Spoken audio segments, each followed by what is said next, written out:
Good morning everyone. मैं Pallavi Singh RPS academy में आपका हार्दिक स्वागत करती हूँ। आज का मेरा टॉपिक है कबीरदास जी की साखियां, जो स्पेशली सीबीएसई क्लास 10 के स्टूडेंट्स के लिए है। तो साखियां स्टार्ट करने से पहले हम कबीरदास जी के बारे में, जिन्होंने साखियों की रचना की है, उनके बारे में एक संक्षिप्त जानकारी ले लेते हैं। उनके जीवन के बारे में एक संक्षिप्त विवरण ले लेते हैं। तो कबीरदास जी का जन्म 1398 में एक विधवा ब्राह्मणी के गर्भ से उत्तर प्रदेश के वाराणसी जिले के लहरतारा नामक स्थान पर हुआ था। लेकिन उस विधवा ब्राह्मणी के गर्भ से जन्म लेने के कारण उन्होंने लोकलाज के भय से कबीरदास जी को लहरतारा पुल के पास छोड़ दिया था, जहां से गुजरने वाले नीरू और नीमा नाम के एक जुलाहे दंपत्ति ने उनको गोद लिया और उनका लालन पालन किया। तो नीरू और नीमा को कबीरदास जी के माता पिता के रूप में जाना जाता है। कबीरदास जी एक निगुण भक्ति शाखा के कवि थे, जिन्होंने प्रभु के निराकार रूप की चर्चा की है। मीन्स उन्होंने कहा है कि प्रभु परमेश्वर और परमात्मा का कोई भी एक रूप नहीं है, वो भिन्न भिन्न रूपों में है। तो ऐसा हम जानते हैं। और कबीरदास जी की जो रचनाएं हैं, साखी, सबद और रामायणी, वो कबीरदास जी द्वारा न लिखकर उनके शिष्यों द्वारा लिखी गई है, क्योंकि कबीरदास जी जो थे वो पढ़े लिखे नहीं थे, वो साक्षर नहीं थे। तो उन्होंने अपनी रचनाओं को मौखिक रूप में अपने शिष्यों के सामने प्रस्तुत किया और उनके शिष्यों ने उसको लिखित रूप में हमारे सामने प्रस्तुत किया। कबीरदास जी के जो भाषा है वो हम पंचमेल खिचड़ी कहते हैं। क्यों? और सधुकड़ी भी कहते हैं। क्यों कहते हैं? इसलिए कि कबीरदास जी ने पूरा जीवन साधु के रूप में व्यतीत किया और वो जगह जगह घूमे और जहां जहां वो गए वहां की भाषा और बोली को उन्होंने अपना लिया। इसलिए उनकी भाषा को सधुकड़ी भाषा या पंचमेल खिचड़ी के नाम से जानते हैं। उनकी भाषा में हमें राजधानी, ब्रज, अवधी आदि भाषाओं की विवरण देखने को मिलता है। तो चलिए चलते हैं उनकी साखी जो कविता है या पद है या हम कहेंगे दोहे हैं, उनकी तरफ चलते हैं। तो सबसे पहला दोहा हमारा क्या है? ऐसी बाणी बोलिए मन का आपा खोए, अपना मन शीतल करे औरन को सुख होए। यहाँ पे बाणी से क्या मतलब है? बाणी से मतलब है वाणी, वचन, बोली से। ठीक है, आप भी लिख लीजिए साथ में। बोलिए, बोलिए मतलब बोलना।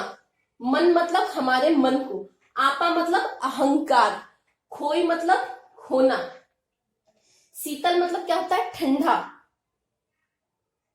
औरन मतलब दूसरों। सुख मतलब सुखी होना। ठीक है, तो यहाँ पे कबीरदास जी बोलते हैं कि ऐसी बाणी बोलिए मन का आपा खोए, अपना मन शीतल करे औरन को सुख होए। कबीरदास जी कहते हैं कि हमें ऐसी बाणी बोलनी चाहिए, हमें ऐसे वचन बोलने चाहिए जिसमें कि अहंकार न हो। मीन्स हमें अपने अहंकार को त्याग कर मीठी बाणी या अच्छी बाणी बोलनी चाहिए, जिससे क्या हो? अपना मन शीतल करे, जिससे कि हमारा जो मन है वो भी शीतल, ठंडा और सुखी हो। और जब वो वचन वाणी दूसरे लोगों के द्वारा सुनी जाए तो उनको भी उससे सुख प्राप्त हो।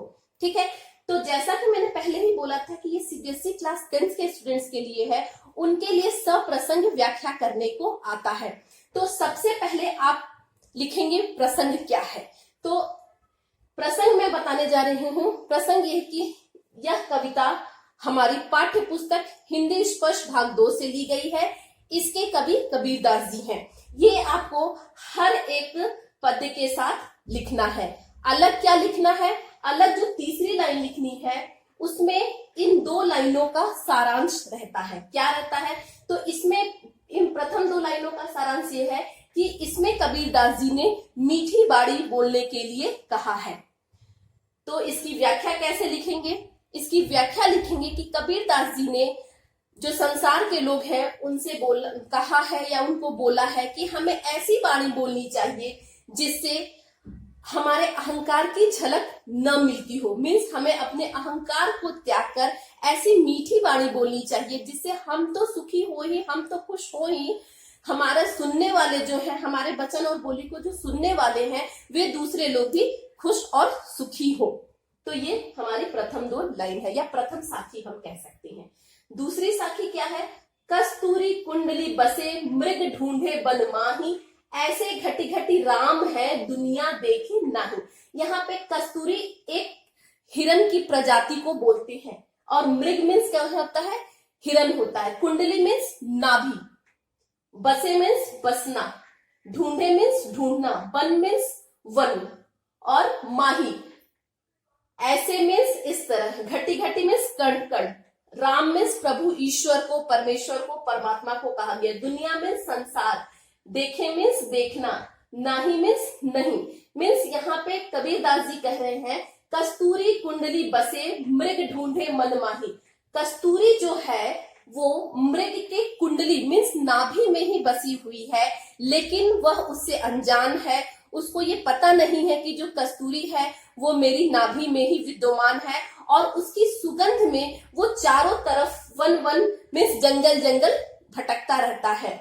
ऐसे ही हम कबीरदास जी कहते हैं कि ऐसे ही जो दुनिया के लोग हैं वो क्या कहते हैं, उन्हें नहीं पता है कि जो प्रभु है, परमेश्वर है, वो कण कण में है, हमारे अंदर है, लेकिन वो उसकी तलाश में कहाँ जाते हैं, मंदिरों मस्जिदों में जाते हैं। तो यहाँ पे बहुत अच्छा उन्होंने उदाहरण दिया है कंपेयर करके। कस्तूरी मृग मीन्स हिरन को किससे कंपेयर किया, हमारे से कंपेयर किया है, कि जिस तरह की उसे ये पता नहीं रहता है कि कस्तूरी उसकी नाभि में है, उसी तरह हमें भी पता नहीं है कि जो प्रभु है, श्री राम है, वो हमारे अंदर विद्यमान है और कण कण में विद्यमान है। हम उन्हें कहाँ ढूंढते हैं, मंदिरों मस्जिदों में ढूंढते हैं। तो सबसे पहले हम इसकी व्याख्या क्या लिखेंगे, सबसे पहले हम इसका प्रसंग क्या लिखेंगे। इसमें प्रसंग में हम लिखेंगे कि प्रथम दो लाइन, जो प्रथम दो पंक्ति है वो सेम ही रहेंगी, कि यह पद्य हिंदी पाठ्य पुस्तक स्पष्ट भाग 2 से ली गई है, इसके कवि कबीरदास जी हैं। ये 2 लाइन हर पंक्ति में, मैंने पहले भी आपको बताया था कि यही रिपीट होगा। सिर्फ तीसरा क्या जो सारांश इसका है, तीसरी लाइन क्या ऐड होगी, वो ऐड होगी कि यहाँ पर कबीरदास जी ने कस्तूरी मृग की तुलना मनुष्यों से की है, कि जिस तरह कस्तूरी मृग उसके अंदर कस्तूरी विद्यमान होने पर भी जगह जगह ढूंढता है, उसी तरह मनुष्य के अंदर प्रभु राम बसे होने के बाद भी, उनका वास होने के बाद भी वह उनको मंदिरों मस्जिदों में ढूंढता है।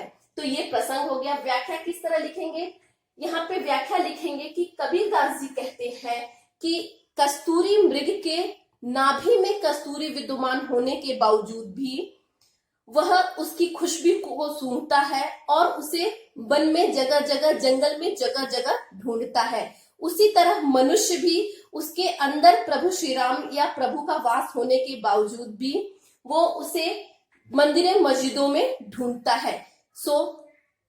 हे मनुष्यों, हे इंसानों, आपको प्रभु श्री राम को या परमात्मा को या परमेश्वर को मंदिरों मस्जिदों में न ढूंढकर अपने अंदर ढूंढना चाहिए, क्योंकि प्रभु श्री राम जो है वो कण कण में विद्यमान है। ठीक है, ये सारे व्याख्या और प्रसंग आपको मैं इसमें लिंक दे दूंगी वीडियो में, आपको वहां पे इजीली अवेलेबल हो जाएंगे। सो आपको अभी लिखने की जरूरत नहीं है, सिर्फ अभी आपको समझने की जरूरत है। थर्ड वन देखते हैं। थर्ड वन साखी क्या है, जब मैं था तब हरि नहीं, अब हरि है मैं नहीं, सब अंधियारा मिटी गया, जब दीपक देखिया माही। यहाँ पर मैं का मतलब हमारा क्या होता है, अहंकार से रहता है। ठीक है, मैं से मुझे नहीं होता है, मैं का मतलब होता है अहंकार से। हरि किसे कहा गया है, प्रभु परमेश्वर और परमात्मा को कहा गया है। और नहीं मतलब, नाही मतलब नहीं, अंधियारा मतलब अंधकार, मिट्टी मतलब मिटना, खत्म हो जाना, दीपक मतलब रोशनी, दिए की रोशनी, देखिया माही। इसमें बोल रहे हैं कवि कबीरदास जी कि जब मेरे अंदर अज्ञान रूपी अंधकार था तब मुझे हरि के दर्शन नहीं हुए, मीन्स मुझे प्रभु परमेश्वर परमात्मा नहीं मिले। लेकिन अब मेरे अंदर क्या है, अंधकार जो मेरे अंदर है, वो अज्ञान रूपी अंधकार जो है वो खत्म हो गया है, मिट गया है, जिसकी वजह से जो है प्रभु मुझे अब दिखाई दे रहे हैं। तो जब दीपक देखिया माही, और जब मुझे परमेश्वर रूपी दीपक के दर्शन हो रहे हैं तो मेरे अंदर के सारे अज्ञान रूपी अंधकार मिट गए हैं। तो प्रसंग आप क्या लिखेंगे, प्रसंग में तीसरी लाइन जो हम लिखेंगे, इसमें लिखेंगे कि इसमें कबीरदास जी कहते हैं कि जब मेरे अंदर अहंकार था तब मुझे ईश्वर के दर्शन नहीं हुए, और जब ईश्वर के मुझे दर्शन हो गए तो मेरे अंदर जो था अज्ञान रूपी अंधकार जो था वो मिट गया। ठीक है, व्याख्या क्या लिखेंगे? व्याख्या उसी तरह लिखेंगे कि इसमें कबीरदास जी कहते हैं कि जब मेरे ऊपर या मेरे पास अज्ञान रूपी अंधकार था तो क्या था, मुझे प्रभु के दर्शन नहीं हो पा रहे थे, मैं उनको नहीं समझ पा रहा था, नहीं देख पा रहा था। लेकिन जब मेरे अंदर के अंधकार रूपी जो है, अज्ञान रूपी अंधकार जो है वो मिट गया। किसकी वजह से मिट गया? प्रभु के दर्शन की वजह से जो अज्ञान रूपी अंधकार मिट गया है, तो अब मुझे प्रभु के दर्शन हो रहे हैं और मेरे अंदर प्रभु का वास हो रहा है। ठीक है, चौथा क्या है? सुखिया सब संसार है, खाए अरु सोए, दुखिया दास कबीर है, जागे अरु रोए।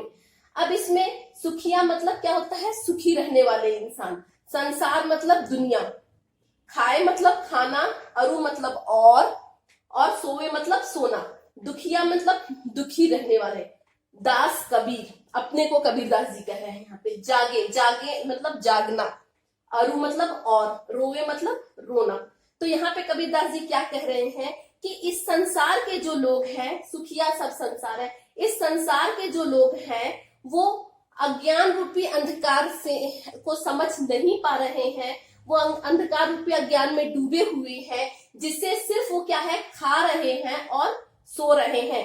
जबकि कबीरदास जी अपने को दुखिया बताते हुए कह रहे हैं कि मैं दुखी हूं इस संसार को देखकर, और इसलिए मैं जाग रहा हूं और रो रहा हूं। तो इसका प्रसंग वही लिखेंगे कि कबीरदास जी ने दुखी और सुखी मनुष्यों की आपस में तुलना करके बताई है और अपने को दुखिया की कैटेगरी में रखा है, दुखिया की श्रेणी में रखा है। व्याख्या क्या इसमें लिख के बताएंगे?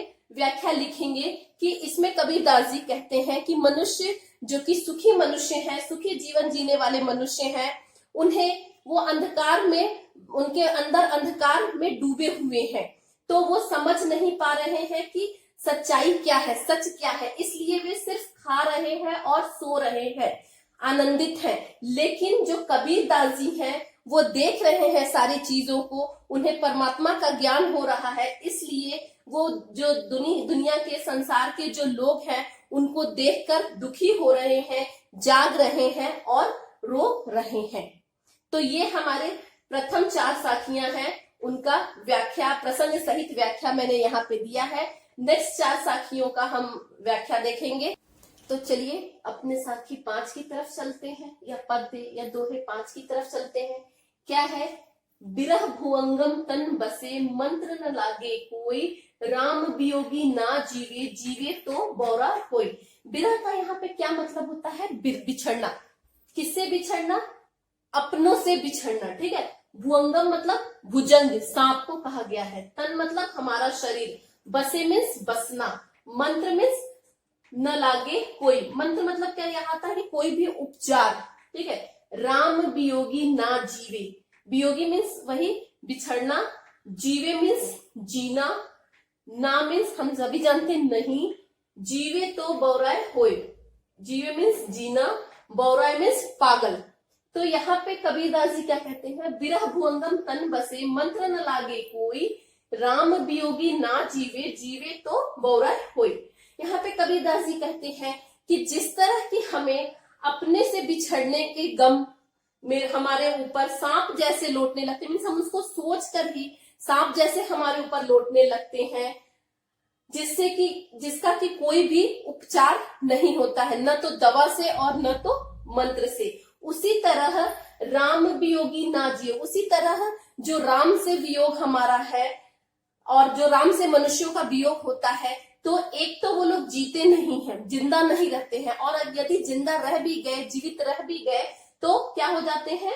बौराय होय, पागल हो जाते हैं। ठीक है, बौराय मतलब पागल हो जाना होता है। तो यहाँ पे प्रसंग में वही लिखेंगे कि प्रस्तुत पद्यांश हमारी पाठ्य पुस्तक हिंदी स्पर्श भाग 2 से ली गई है। इसके कवि कबीरदास जी हैं, और इसमें कबीरदास जी ने, या इस पद्य में कबीरदास जी कहते हैं कि जैसे कि हमें अपनों से बिछड़ने का विरह होता है, उसमें कोई दवा उपचार नहीं करती है उसका, उसी तरह यदि प्रभु राम से किसी का बिछड़ना होता है, विरह होता है, तो एक तो वह जीता नहीं है, और यदि जिंदा रह भी गया, जीवित रह भी गया, तो पागल हो जाता है। ये एक लाइन में हमारा सारांश हो गया। व्याख्या लिखेंगे कि जिस तरह की हमें अपने जो रिश्तेदार हैं, अपने मित्र हैं, सगे संबंधी हैं, उनसे बिछड़ने का सोचकर ही हमारे मन में सांप लौटने लगता है। भुवंगम मतलब सांप लौटने लगता है, और उसमें कोई भी दवा या मंत्र उपचार नहीं कर पाते हैं। उसी तरह यदि हमें प्रभु या किसी मनुष्य को प्रभु श्री राम से वियोग होता है, तो क्या होता है, एक तो वह जी नहीं पाता है, और यदि वह जी भी जाता है तो वह पागल पागल इधर उधर घूमता रहता है। चलिए अपने नेक्स्ट साखी की तरफ चलते हैं। क्या है, निंदक नेड़ा राखिए, आगड़ी कुटी बधाए, बिन साबड़ पानी बिना निर्मल करे सुभाए।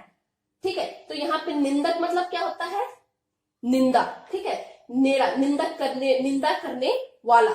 नेड़ा मतलब किसका, नियर, पास। राखिए मीन्स रखना, आंगनी मीन्स आंगन, बैकयार्ड। ठीक है, कुट्टी मीन्स कुटिया। ठीक है, बधाए, बिन मतलब बिना, साबण मतलब साबुन। अब मैंने कहा है ना कि यहाँ पे जो कबीरदास जी की भाषा है, उसमें सधुकड़ी भाषा का हमें पहचान देखने को मिलती है। सधुकड़ी भाषा को कहते हैं इसको, या पंचमेल खिचड़ी कहते हैं इसको। तो इसमें वही चीजें हैं कि जगह जगह इसमें कभी राजस्थानी, कभी भोजपुरी, कभी अवधी और कभी पंजाबी, ऐसे ऐसे शब्द हमें इनकी जो कविता है या दोहे हैं उनमें देखने को मिलते हैं।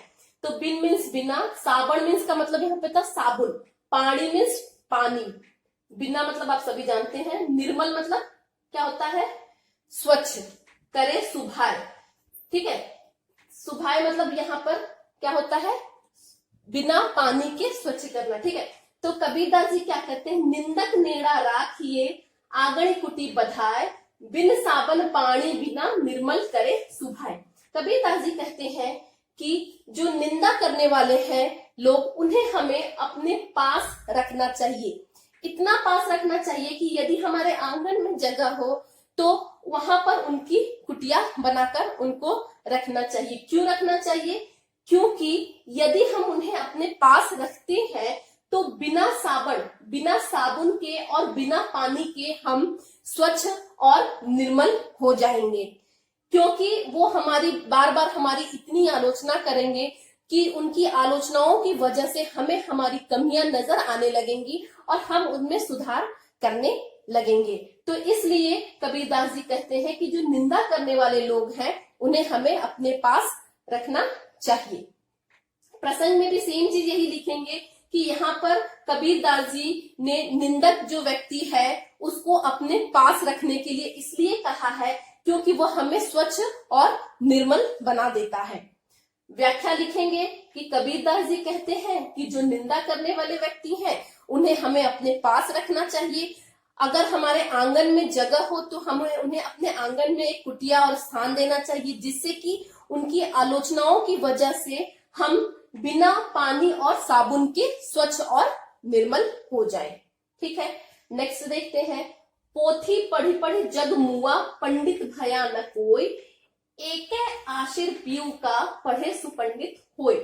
पोथी मीन्स यहाँ पे क्या होता है, पुस्तक। ठीक है, पढ़ी पढ़ी मीन्स पढ़कर, जग मीन्स संसार, मुआ मीन्स मरना, पंडित मीन्स यहाँ पे ज्ञानी व्यक्ति को कहा गया है, भया न कोई मतलब कोई नहीं हुआ, एके मीन्स एक, अशिर मीन्स अक्षर, पीयू मीन्स प्रेम का। अब यहाँ पे किससे प्रेम का बोला गया, तो ईश्वर से प्रेम को बोला गया है। पढ़े सुपंडित होए, सु मतलब अच्छा, पंडित मतलब ज्ञानी। ठीक है, तो यहाँ पे कबीरदास जी कहते हैं पोथी पढ़ी पढ़ी जग मुआ, पंडित भया न कोई, एक आशिर पीयू का पढ़े सुपंडित होए। कबीरदास जी कहते हैं कि बहुत लोगों ने बहुत सारी पुस्तकें, शास्त्रीय ज्ञान इकट्ठा किया, बहुत सारी पुस्तकों को पढ़ा, लेकिन क्या हुआ, पढ़ पढ़कर वो मर गए, लेकिन कोई ज्ञानी पंडित नहीं हुआ। मीन्स कोई व्यक्ति इतना ज्ञानवान नहीं हुआ और इतना ज्ञानी नहीं हुआ। लेकिन जो व्यक्ति सिर्फ प्रभु के प्रेम का, प्यू मीन्स यहाँ पे प्रेम होता है, प्रभु के प्रेम का एक अक्षर ही पढ़ लेता है, तो क्या होता है, वह ज्ञानी, विद्वान और पंडित हो जाता है। ठीक है, तो यहाँ पर कबीरदास जी प्रसंग में हम लिखेंगे कि कबीरदास जी ने शास्त्रीय ज्ञान की अपेक्षा प्रभु से प्रेम के ज्ञान को अधिक महत्व दिया है, क्योंकि शास्त्रीय ज्ञान, बुकिस्ट नॉलेज जो होता है वो सिर्फ किताबों में रह जाता है, लेकिन जो हम प्रभु से, ईश्वर से जो प्रेम करते हैं वह हमें हमारे मोक्ष तक पहुंचाता है। ठीक है, तो यहाँ पे वही कबीरदास जी कहते हैं, क्या व्याख्या करेंगे इसकी, कि पोथी पढ़ी पढ़ी जग मुआ, पंडित भया न कोई, एके आशीर पेयु का पढ़े सु पंडित होय। मीन्स कबीरदास जी कहते हैं कि यहाँ पर पुस्तकों को, बहुत सारी पुस्तकों को पढ़ पढ़ कर भी जो संसार के लोग हैं मर गए, लेकिन कोई भी व्यक्ति ज्ञानी नहीं हुआ। जो व्यक्ति एके आशीर पेयु का मीन्स जो व्यक्ति सिर्फ प्रभु से प्रेम के एक अक्षर को पढ़ लेता है, वो क्या हो जाता है, ज्ञानवान या ज्ञानी पंडित हो जाता है। ठीक है, नेक्स्ट देखते हैं, हम घर जालिया आपना, लिया मुराना हाथी, अब घर जालो ताश का, जय चले हमारे साथी। घर मतलब सभी जानते हैं घर होता है, जालिया मतलब होता है जलाना, आपना मीन्स अपना, मुरारा मतलब, यहाँ पे मुरारा मतलब जलती हुई लकड़ी से होता है, लेकिन यहाँ पे ज्ञान की मशाल के बारे में बताया गया है। हाथी मतलब हाथ, जालो मतलब जलाऊंगा, ताश मतलब दूसरे का, उसका, जय चले हमारे साथ मीन्स जो हमारे साथ चलेगा, साथी मतलब साथ। तो यहाँ पे कबीरदास जी कहते हैं कि हम घर जालिया आपना, लिया मुराना हाथी, अब घर जालो ताश का, जय चले हमारे साथी। कबीरदास जी कहते हैं, यहाँ पे प्रसंग में लिखेंगे कि यहाँ पे कबीरदास जी कहते हैं कि मैंने अपने अहंकार रूपी घर को जला दिया है, और जो अब लिया है, कौन से घर को, अहंकार रूपी घर को, ठीक है, जिसमें कि ज्ञान नहीं है, और अब मैं उनके घर को जलाऊंगा जो अपने अहंकार को, अज्ञान को त्याग कर मेरे साथ आएंगे। तो प्रसंग में क्या लिखेंगे, प्रसंग में यही लिखेंगे कि कबीरदास जी कहते हैं कि जो मेरे साथ अपने अहंकार को, घमंड को, अज्ञान को त्याग कर आएंगे मेरे साथ, मैं अब उनके घर को जलाऊंगा, मीन्स उनके अहंकार को नष्ट करूंगा। ठीक है, और उन्हें प्रभु से मिलवाऊंगा। व्याख्या क्या लिखेंगे, व्याख्या में लिखेंगे कि कबीरदास जी कहते हैं कि मैंने अपना घर, अहंकार रूपी घर और अज्ञान रूपी घर को जला लिया है, और अब मेरे हाथों में क्या है, मुराड़ा हाथी, और मेरे हाथों में क्या है, ज्ञान रूपी मशाल है। ठीक है, अब घर जालो ताश का, अब मैं उनका घर जलाऊंगा जो अपने अहंकार को त्याग कर मेरे साथ आएंगे, जो अपने अज्ञान को त्याग कर मेरे साथ आएंगे और हमारे साथ प्रभु के प्यार करेंगे, प्रभु के दर्शन करेंगे। तो अभी मैं उनका घर जलाने चाहता हूं और उनका घर जलाऊंगा। ठीक है, तो यहाँ पे आप देख रहे हैं कि कबीरदास जी की जो भी साखियां हैं, उनमें क्या कबीरदास जी ने कभी शास्त्रीय ज्ञान की तुलना की है कि प्रभु के प्रेम से की है। मीन्स शास्त्रीय ज्ञान को क्या किया है, उसको महत्व न देकर प्रभु के प्रेम को अधिक महत्व दिया है। अहंकार को त्याग कर बोला है कि अहंकार को, अज्ञान को त्याग करना है। और यहाँ पर विरह, राम विरह का कभी उन्होंने जिक्र किया है। तो ये सारे उनके जो भी पद्य हैं या साथी के जो भी पद्य हैं, वो हमें एक तरह के उपदेश देते हैं, ज्ञान देते हैं, हमारे आंखों को खोलते हैं।